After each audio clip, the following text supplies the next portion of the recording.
नाज़रीन अस्सलामु अलैकुम वरहमतुल्लाहि वबरकातुहू। सीधी बात के ताज़ा तरीन प्राइम टाइम में आप लोगों का इस्तकबाल है।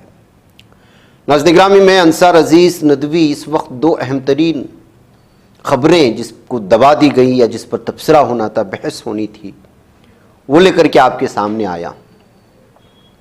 ईवीएम के हैक होने के सिलसिले में तो कई दलाइल हैं, कई शवाहिद हैं।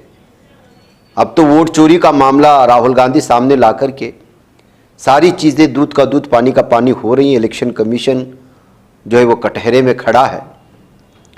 ऐसे में अगर आपको दिल्ली की सीएम ये कहते हुए नजर आए कि वो करे तो जायज़, हम करे तो गुनाह, और ये वीडियो वायरल हो और फिर उस पर तबसरा ना हो, तो आपको कैसे महसूस होगा।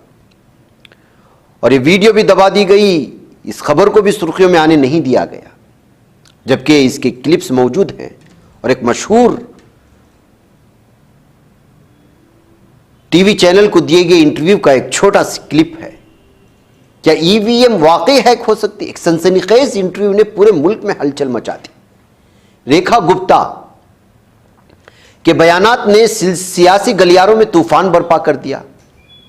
मुल्क भर में इलेक्ट्रॉनिक वोटिंग मशीनों में गड़बड़ के हवाले से शदीद बहस जारी है। इसी दौरान दिल्ली की वज़ीर आला रेखा गुप्ता के कुछ बयानात ने सियासी हलकों में हलचल मचा दी। उनके अल्फाज ने ईवीएम के किरदार पर नए सवालात खड़े किए।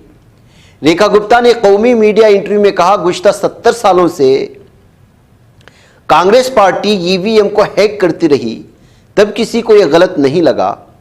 अब जब हम ऐसा करते हैं तो यह गलत लगता है।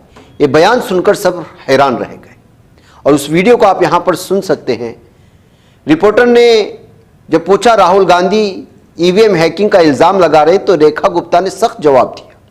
उन्होंने कहा कि अगर कांग्रेस जीतती है तो यह अवामी फैसला है, और अगर हम जीतते हैं तो ईवीएम हैकिंग है। ये दोहरा मेयार कहां से आया? रेखा गुप्ता ने राहुल गांधी से पूछा, दोहरा मेयार किस किताब में लिखा है? क्या उन्हें मुल्क के अवाम को गुमराह करने के अलावा कुछ और आता है? इनके अल्फाज सोशल मीडिया पर तेजी से फैल गए हैं। 13 सेकेंड का क्लिप अपने एक्स अकाउंट पर आम आदमी पार्टी के कन्वीनर अरविंद केजरीवाल ने शेयर किया और लिखा, दिल्ली की वज़ीर आला क्या कह रही है देखें। ये वीडियो देखते ही देखते वायरल हो गया। कुछ फैक्ट चेक वेबसाइट ने दावा किया क्लिप कटा हुआ है, ताहम जब उन्होंने 1.5 मिनट का मुकम्मल इंटरव्यू जारी किया तो रेखा गुप्ता के वही मुतनाज़ा बयानात इसमें मौजूद थे। इससे ईवीएम के किरदार पर बहस मजीद तेज हो चुकी है, जिसको दबाया जा रहा है। यानी अगर क्या कांग्रेस ने पहले ईवीएम को हैक किया है तो बीजेपी के लिए भी जायज़ बन गया। उस दौर में अगर कांग्रेस ने ईवीएम हैक करके जीत रही थी तो उस वक्त बीजेपी क्या कर रही थी, अगर उसको मालूम था तो? आज अगर कांग्रेस को ईवीएम हैक कर रही है, बीजेपी जीत रही, तो वो सवाल उठा रहे हैं रास्ते पर आकर, उस वक्त बीजेपी क्यों नहीं उठाई? इस तरह के बहुत सारे फैसले आप देख सकते हैं कि रेखा गुप्ता क्या कह रही है। इसीलिए जीत रही है, एबीवीपी हो या बीजेपी हो, सब ईवीएम हैक कर रहे हैं। चुनाव आयोग आपके साथ है हर जगह, इसलिए आप जीत हासिल कर। भाई, जब तक 70 साल से वो कर रहे थे ईवीएम हैक तो कुछ नहीं हो रहा था, हमने कर लिया तो बुरा लग गया। ये सही है मामला। नाज़रीन इसके अलावा लखनऊ की एक अदालत ने कुछ दिन पहले आज तक की न्यूज़ चैनल पर यौम आज़ादी पर नष्ट होने वाले प्रोग्राम पर टेलीविजन जर्नलिस्ट अंजना ओम कश्यप के खिलाफ शिकायत दर्ज करने का हुक्म दिया है। यह प्रोग्राम 14 अगस्त 2025 को नशर किया गया था। ब्लैक एंड व्हाइट नामी शो की इस एपिसोड का उन्वान था, भारत विभाजन का मकसद पूरा क्यों नहीं हुआ, यानी तकसीम हिंद का मकसद क्यों पूरा नहीं हुआ। लाइफ लॉ की रिपोर्ट के मुताबिक हुक्म साबिक आईपीएस अफसर अमिताभ ठाकर की जानिब से दायर शिकायत पर आया, जिसमें इल्जाम लगाया गया है कि प्रोग्राम मुकम्मल तौर पर नामुनासिब और बेहद घटिया तरीके से बनाया गया था, जिसका वाहिद मकसद 2 बड़ी बरादरियों को तकसीम करना था। ठाकर की दरखास्त में इस्तिदलाल किया गया कि प्रोग्राम इंतहाई जहरीला, तबाहकुन, खतरनाक, तफरीका अंगेज था। यह मुकम्मल तौर पर कौमी इत्तेहाद के खिलाफ था। हक़ाइक़ को इस तरह पेश किया गया था कि अवाम को मुख्तलिफ तरीक़ों से उकसाया जाए। प्रोग्राम का मकसद वाज़े तौर पर नापाक था।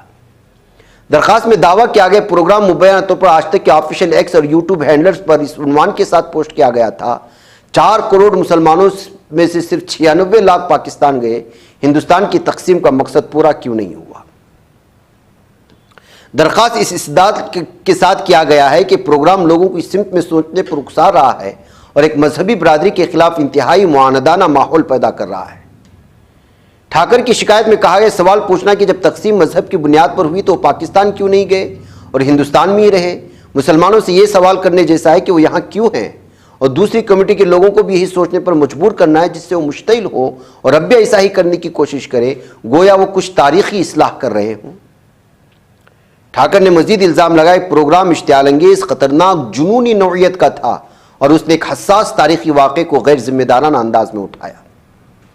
दरख्वास्त में कहा गया कि इससे ज़्यादा काबिल एतराज़ बात यह है कि प्रोग्राम तारीखी तौर पर भी गलत है, क्योंकि सब जानते हैं कि पाकिस्तान के लिए लड़ने वालों ने इसे मुसलमानों का मुल्क कहा था, जबकि हिंदुस्तानी अवाम और रहनुमा ने उस वक्त भी यह फैसला किया था कि हिंदुस्तान एक मजहब नहीं बल्कि तमाम मजाहिब का मुल्क होगा। ठाकर ने मजीद इल्ज़ाम लगाया, प्रोग्राम भारत या न्याय संहिता की दफात के तहत बयान करदा जराइम के तहत आता है जो मजहब की बुनियाद ग्रोहों के दरमियान दुश्मनी को फ़रोग़ देने से मुताल्लिक़ है। अंजना ओम कश्यप किस तरह से जहरीले बयानात देती है और मुबैना तौर पर किस तरह से डिबेट वगैरह में एक तरफा कार्रवाई करते हुए अलग अलग तरह के मौज़ूआत पर आग लगाने की कोशिश करती है, तो जग जाहिर है। कहते तो अपने आप को जर्नलिस्ट हैं ये लोग, लेकिन इस वक्त ये लोग ऐसा लगता है कि एक मखसूस जहनीत के साथ पूरी तरह से भारत के उन सेकुलर माइंड हिंदुओं और तमाम मजहब से ताल्लुक़ रखने वाले लोगों में किस्म की नफ़रत का भाव पैदा करना चाहते हैं। यही वजह है कि इनकी इस प्रोग्राम को लेकर के जो है, जब शिकायत दर्ज कराई गई तो जो इनके खिलाफ शिकायत दर्ज करने को कबूला गया है और जो है बाकायदा शिकायत दर्ज करने का हुक्म दिया गया है लखनऊ की एक अदालत की जानिब से। बहरकैफ नाज़रीन गिरामी, मुझे इजाज़त दें। अस्सलामु अलैकुम व रहमतुल्लाहि व बरकातुहू।